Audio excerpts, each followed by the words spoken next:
Welcome back for another week, back from Japan. So hopefully you guys are enjoying the Japan vlog. There's a bunch more footage that I still have to go through. Maybe some of that will find its way into this video because we have a short week here this week. Obviously with just coming back from Japan and getting ready for SEMA next week, kind of puts us in a weird spot for this week where there's not a ton of stuff happening. But we do have some other cool stuff here, which just came back. This R33 GTR is something that we had in inventory for a little bit. Sent the engine out to do some engine work on it and get it refreshed, and it is pretty sick. So this is how it came back. This is an engine that I'd considered using as a possible spare for the race car when I needed it, but now that I found a different solution, this engine is in this car. It's pretty sick. It has the polished covers and really cool ARC oil catch can. It's got a decent interior in it as well, with these Recaro seats, personal steering wheel. So this will be coming to inventory here relatively soon, but in the meantime, Alvin is driving it a little bit. New engine needs a little bit of break-in, so got to put about 500 miles on this car. So Alvin's part-time job outside of work is driving this car to break in the engine.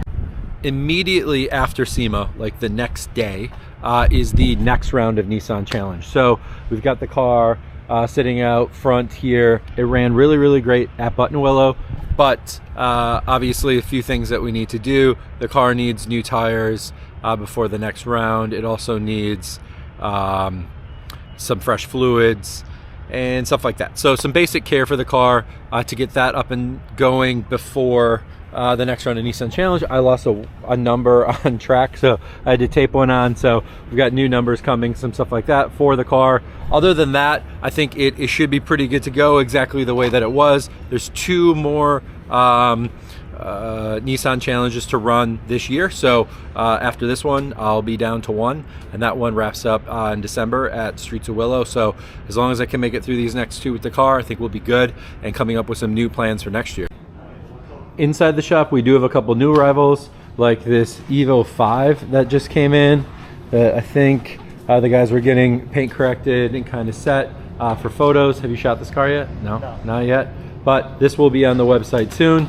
It's cool to see an Evo 5. The Evo 6 that we had was cool too. The 4s are okay. The 5s seem to be the one that everyone kind of gravitates to. And I mean, you can kind of see why. It has like the more aggressive bumper, more aggressive fenders, hood.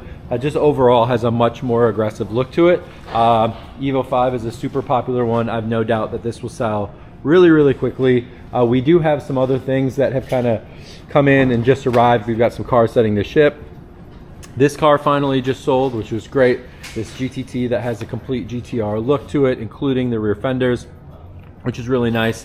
And then as far as GTR go, we have this car that just came back from California compliant. So to register a car in California, you have to go through what's called CARB compliance with the California Air Resource Board, is CARB. And basically it's emission testing and some modification by adding specialized cats to the car in order to pass the emissions that are still required for the state of California, even though the car is older than 21 years old. Part of that is receiving this sticker. So this is the barcode that gets scanned when you bring it in to get smogged for emissions, which is something you have to do every 2 years. But we joke that this is a very expensive sticker. It costs $15,000 basically to get that sticker and permission to register the car. But once you have that, it becomes just like any other standard car.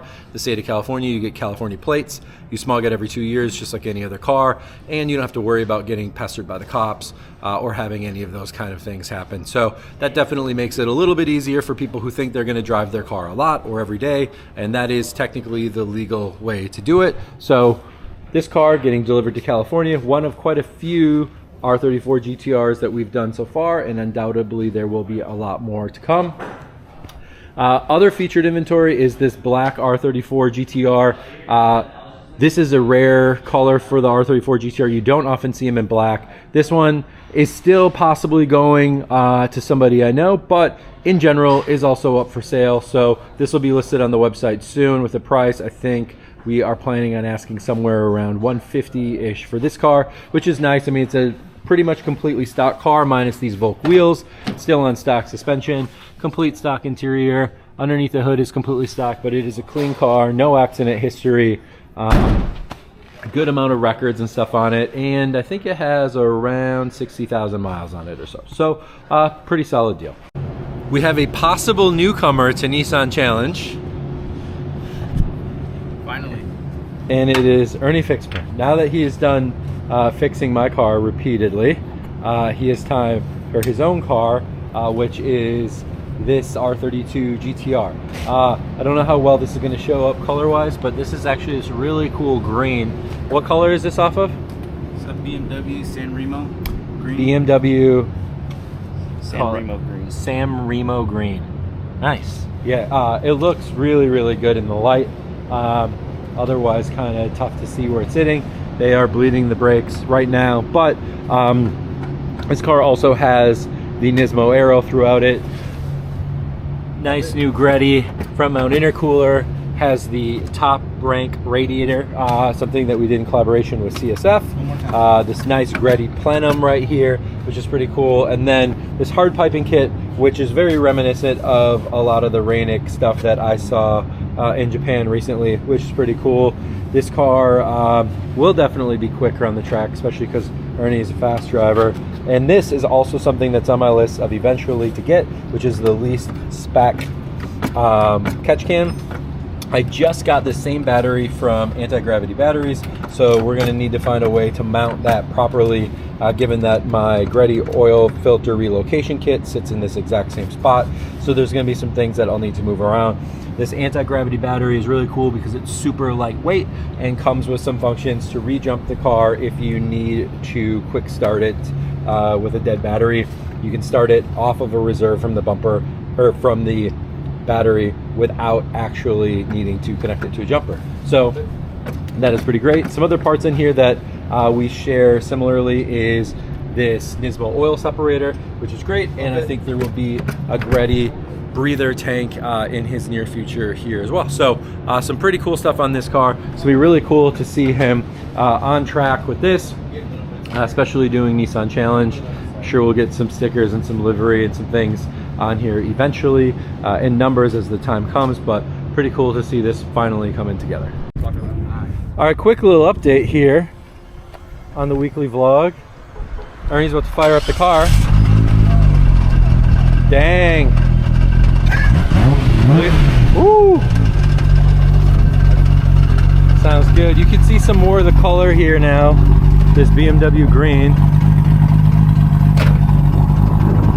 It's pretty cool. It's like super dark back here. You can see this carbon fiber wing, so really dark here. But then you can kind of move through it and it gets a lot lighter. This is almost like if midnight purple was a green. Kind of a cool way of putting it, but you can see a lot of different colors come through there. There's greens, there's yellows, you know, there's kind of a little hint of gold in there. This is gonna be the color? Yep. So sick, dude. All right, well, looking good on these gold Advans too. That's sick. Nice. All right, well.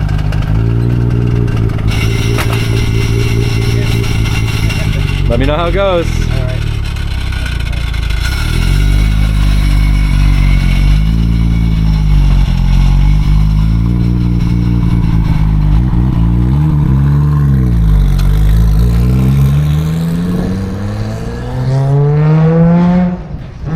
Dang, good to see that one back on the road.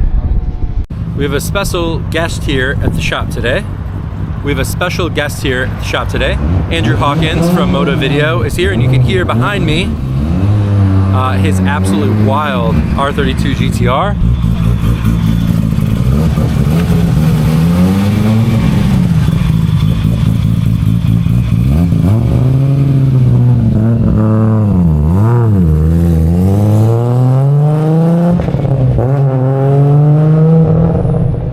Sounds so good, a little rowdy, but he is here for GTR Festival and SEMA. So the car is living at our shop for the time being right now while he goes make some changes to it, make some adjustments to it to get it kind of dialed in and set up to where he wants it to be. So he's out driving around with Sean right now. When he comes back, I'm gonna ask him a little bit about his car, maybe get some inspiration and some of his thoughts as I move towards making this a possible Group A replica car for some future on-track use.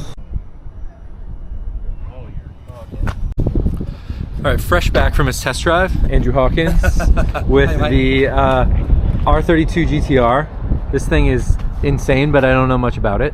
There's a lot to know about it. I think every single part on the car has been replaced in some way mechanically. Yeah. Or very close to it. There's not a lot left factory. But yeah, obviously I just put it on a street tyre, got some TSW wheels, just a lightweight race wheel, thanks to the guys from Throttle and Wheel Pros, and then Mickey got me some Falcon RT660s, because I was driving around on drag radials. Can't do that. Which, you know, like... You can, not easy, but yeah. The people that go, I've got a street car on drag rails, I'm like, cool, what are you going to do at that corner? Right. This thing, believe it or not, even with, you know, around 1150, 1200 horsepower, depending on how you want to calculate things, it still goes around corners. It's still a GTR. It still has drivability, and I like being on a high performance road tyre. So nice. That's what I just did. Took it for a quick drive. Sean Morris got his first taste of Aussie GDR, and driving a 3.2 litre. He's hiding his emotion. I think he wanted to cry a little bit about how good it is. Got it. I don't think he'll publicly state and you know, lay his allegiance to that engine setup, but like he said, this is way beyond what the average GTR owner wants to have on the street. Yeah, that's a lot. I think his words were, this makes on wastegate pressure more than what most people would ever want on the street. Right. And that's boost controller turned off, which is like, I don't know, it's north of 800. That's insane. And then full power's 1150, it's made on the dyno. It probably makes more than that in the real world once there's a bit more boost in it at the track. You work it out however you want at the engine. It doesn't worry me. I just care that it's going 860, 165. So that's insane. It's quicker than any brand new car you can buy from the factory. That's, I mean, there's probably some weird special maybe. But probably, yeah. Beats Bugattis. Yeah. Right, nice. Yeah, it's an interesting livery on the car too. This is just I see it's got the jet plate. That's just the theme? It's a fighter jet? I used to be in the Air Force. I've been for a ride in a Hornet. Got a Hornet tattooed on one arm and a turbo on the other. So for me, I've got a business called Jet Multimedia. That's the production company. I had Jet 200 plates on my Silvia back in like 05, and it just kind of Jet 200 started my business called Jet Multimedia. I kept the jet theme, and then one day we came up with this livery that's actually been used across like every livery that we've had the last sort of like 8 years. So my Time Attack car has an orange and grey version of this. The Yaris had it, the Supra had it, but for this car I always wanted a Nardo grey 32. So I kind of combined our graphic and the Nardo grey, put some Hornets and fighter jets in it, and kind of made people understand there's more to it than just, hey, I'm cool, I'm camo. No, I actually love fighter jets. Got an aeronautical engineering degree that I got when I was in the Air Force. So. Amazing. Yeah. So yeah, and then I've kept that livery, and everyone goes, oh, this had a bare metal respray, like a full restoration with all new trims, everything, like immaculate black. I remember looking at it going, that looks amazing, but that is going to look terrible the first time I race it. Yep. And Jun 2, the world's quickest GTR, is black, and I kind of went, I love black 32s, but I needed to make sure that our car was easily identifiable instantly. Yep. So you get the love-hate relationship with this livery. Yeah. But once you understand why, you kind of go, fair enough. But personally, I love it, so I don't really care. Nice, yeah. And Andrew shipped this here from Australia for GTR Festival, which is in a week. Yeah, well, a little bit over. A little over a week, but a week and a half. Just, every day counts at the moment. Right. 15th to 17th at Texas Motor Plates. Been doing it for 9 years in Australia. It's grown to, from 900 spectators and sort of like 150 cars in 2016 to over 700 cars entered and over 12,000 people were at the last one in Australia this year. I don't know what we're going to have in Texas, but all I do know is the core elements of like the show are epic. Like, Sakamoto's bringing the Carbon R33 and then the 32 RX to race. Built by Legends cars are there thanks to you guys. We've got a couple of X-Top Secret cars, a couple of X-HKS cars, the old Greddy S-Rock demo, the old HKS TW02. The world's quickest GTR is coming as well from Australia to race, plus this. And then you've got every single RB shop in the country, I think, is going, and some of them are trying to go quicker than what I have, which is cool. That's what I want. I actually hope someone beats me. Spirit of competition, Heaps right? Heaps of YouTubers. You got Gary King, you got Hurt, you got Throttle.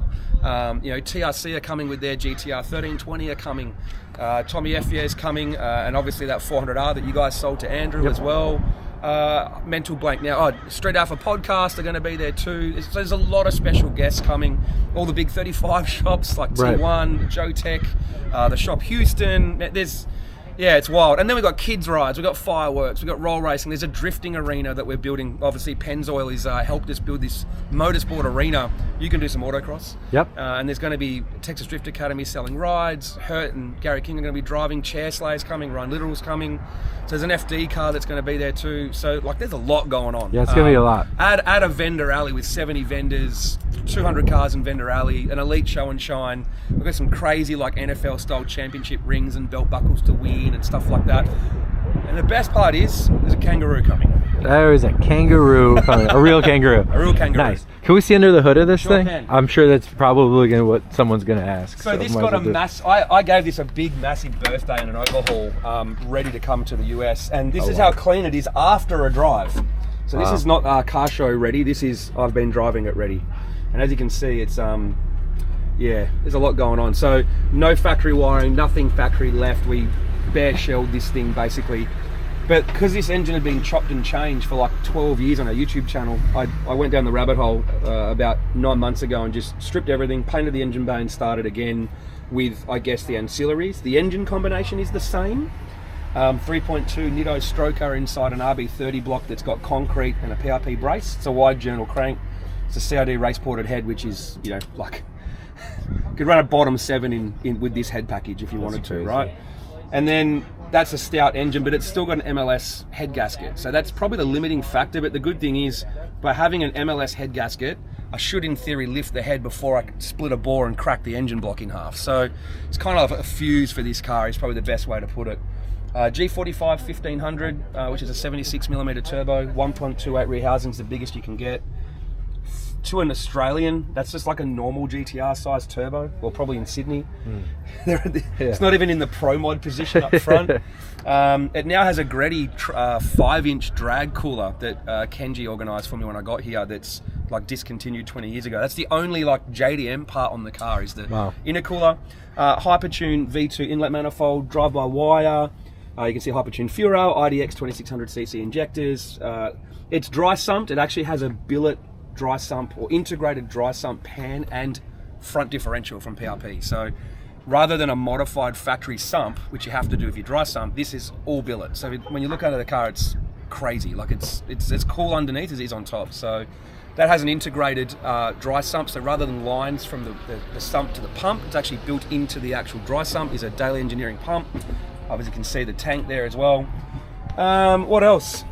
Turbo Smart fuel pressure regulator, Turbo Smart blow off valve is under here, Turbo Smart wastegate, PRP trigger kit, PRP coil pack kit, PRP alternator kit, massive PWR radiator because I actually like to drive it. You need the twin thermos up top. We just went for a drive. It's magic. Like even half grout filled and everything, it drives totally fine. There's an oil cooler hidden under the garage active panel. Has a vacuum booster for the brakes because the cams are so freaking big that you actually need it doesn't make enough vacuum at idle. So if you get off it without that, they start to get a bit funny. So yeah, it's actually got a vacuum pump for the brakes. But PPG sequential, the new billet one, direct clutch services, twin plate, but it's a sintered iron one, so we can actually go drag race it. Believe it or not, I went 860 on completely standard tail shaft, prop shafts, drive shafts, axles, everything. But I do have drive shaft shop axles to go in the car now, ready for Texas. This has a mechanical 2-way in the back and has a Quaife 1.5-way in the front. It's got 355mm rotors, 6-piston brakes as well, because I like corners and I like to be able to stop, because driving this on the street. True. I don't know how the drag guys drive around on 15-inch wheels with S14 brakes and not die. I mean, at the track's fine, but on the street, I actually, this thing you can drive it like it's a 600 horsepower GTR if you want to drive it that way. It sounds probably ridiculous with a turbo that big, but Sean will vouch that the drivability in this thing is actually way better than you ever think. There's positive boost pressure below 2,000. So I think we have 10 pounder boost at about $5,000, and that's on wastegate pressure, it just creeps up from there. But on obviously full power, it's sort of like 6,000 to 9,500 is your power band. So if you shift it 9, it only drops to 7. So yeah, and it can rev to 9,700 if we want to. Wow, that's crazy. Yeah. Yeah, so don't let anyone tell you that the 2.6 block stuff revs better, because the quickest GTR in the world and the quickest RB in the world rev to like 11.5 with a 3.2. So yeah, it's pretty wild. Roll cage, fixed bucket seats and harnesses are all obviously safety requirements. Right. It does, I guess, take away from the drivability a little bit. Having to climb over a race seat and put a harness on and everything can be slightly annoying. But in terms of drivability, in theory, if we just put a standard interior back in and like a normal clutch, the engine itself is not the issue for drivability. That's actually fine. It's race car things that start taking away from it. But we just took it for a drive, so yeah, it was on the street. All right, man. Yeah, this thing is insane. So it'll be really crazy to see this at GTR Festival, going up against some of those Texans and people from all over the country and the world, actually. Yeah, I want to race Sakamoto.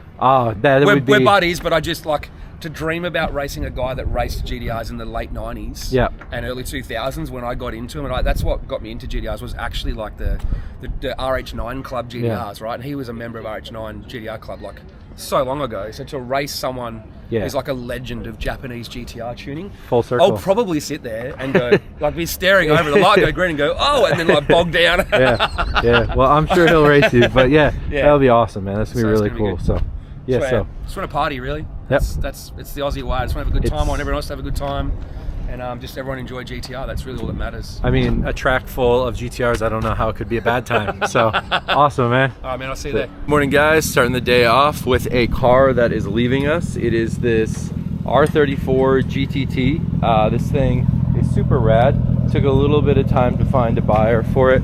It's pretty modified and I think had the look that I think a lot of people were looking for, but just took some people a little bit of time to pull the trigger on it. But it did sell eventually, and I'm excited for this guy to get it. It's going to be really cool. This is really unique in that it has the Z-Tune bumper, the GTR hood, and an R-Tune style hood. So it kind of gives it that, really aggressive GTR look to it, along with the side skirts and rear spats here, which are from a brand called Urus. So they make like a replica side skirt and rear spat. The rear quarters are custom. It's pretty interesting. I don't know exactly how they did it, but it looks good. It's a little bit actually wider than a standard GTR. So it looks even more aggressive than a regular GTR, which is kind of interesting. And you can see it still has the original GTT rear bumper here, which has this kind of thing that slides out instead of going straight down like a GTR. So that'd be maybe the one thing I would change on this car, is to do a GTR rear bumper on it. But other than that, it's really a nice car inside. I liked how they did the gauges here in place of where the MFD would be on a standard GTR. So it does kind of look like from the front it has that same kind of pop-up that should be there, but it's set to transport now. So excited to have this car ship out, head to its new owner. And while we are here today, there's a handful of things that we have getting done. Andrew's coming back. We've got an interesting car that's about to get cleaned up, get ready to head to SEMA, so we can kind of look this thing over. It's going to be pretty rad. I'm going to spend some more time thinking about this, and we're getting the trailer ready because Sean and Ernie need to go pick up another crazy car that we're going to see here shortly. What do you think? It's got to have a good kick.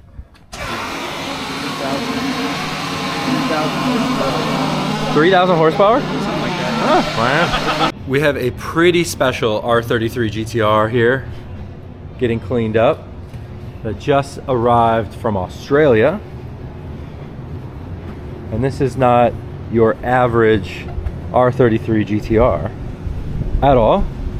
It is really unique because it is an N1, which is actually the rarest of all of the Skyline GTR N1s. The R33 was the one they produced the least of. In the R34 you have a V-Spec and V-Spec 2 N1, and then you also have the R32 GTR N1. The R32 GTR N1 is my personal favorite, but the R33 GTR N1, the rarest of them all. This one looks exactly like a 400R. That's because it is built to look exactly like a 400R. He's gone a long way to completely replicate the look of the 400R. You can see from the stripe and the livery to this piece, which is like a dream piece of mine. It's so expensive now. even has the fender arches, which is something that like I've never seen on any replica 400R. A lot of people do the full Nismo kits. Yaska's car has the full Nismo kit, which is incredible. Obviously Dai's car has the full Nismo kit, but nobody does the arches. We'll have to ask him how he even got that. And then in here, one of the holy grail pieces for any R33 is the 400R tower bar. If you remember, I think from one of my vlogs or videos or Instagram posts, Sean and I sword fighted each other with dueling Nismo 400R tower bars because we happen to have a pair of them here in stock. I think at last check, they were close to $20,000 a pop for one of these things. So some serious parts invested in this car to kind of complete the look. And he's here cleaning it, wiping it down. Man, how did you get the arches on this? Like how? A lot of time on Yahoo Japan. Man, a lot of time. I've never seen anyone that's tried to do a 400R look nail the arches. That's crazy. Everyone always leaves those out. Yeah. Arches in the bonnet were the hardest. Yeah. But you know, lucky for me, I've got a secret stash of. Yeah. So this is a actual 400R. An actual 400R. Yeah. So a lot of people use the garage active one, which is quite nice. That's what's on Dai's car. Electra used to make a hood, but this is the actual thing, which is super crazy. Yeah. It says it's got the Nismo part number. Wow. That's pretty incredible, man. So yeah, what an absolute insane build here. This car is another car that is going to SEMA. It will be at the Type S booth in place of Larry Chen's car, which didn't arrive in time. So we'll see it at SEMA also. It'll also be going to GTR Festival with us in Texas, which is going to be pretty incredible to see so many of these amazing cars coming from literally all over the world to GTR Festival, including this one right here. This thing is absolutely insane. All right, that's going to do it for this weekend. The cars are moved out and everything is on its way to SEMA. I also am going to be on my way to SEMA next week, so we are going to pick back this weekly vlog next week where I will be on my way to SEMA Tuesday morning, so maybe a few things around the office on Monday, and then to SEMA where it is going to be a lot to take in for a weekly vlog. Thanks again for hanging out, guys. I'm trying to keep these going. Thank you for watching, and we'll see you next week.